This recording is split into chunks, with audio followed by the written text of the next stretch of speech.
ભૂંડ જેવો હશે આ ભેળું ભેળું ફૂટાયેલો અર્થ શું થાય? કોઈએ કીધું તું તો ભૂંડ જેવો છે.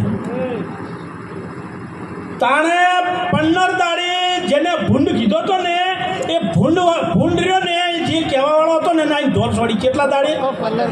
15 દાડી સાહેબ. એટલે કોકે કીધું કે ચમ ધોર છોડી કે મને ભૂંડ કીધો તો કે હાલ તો મેં વાતો કરો ચાલ કીધો કે આજ નહીં 15 દાડો તો કે ધોલ આજ ચમ છોડી કે ભૂંડ આજ જોયું.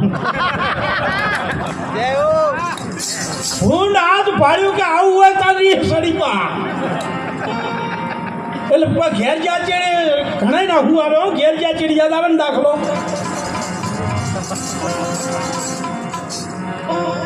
એક ભાઈ કાલે બળેલા તે કોકે પૂછ્યું કે હોય કેવી રીત બળ્યા કે ઇસ્ત્રી કરતો તો ફોન આવ્યો. સમજાય છે?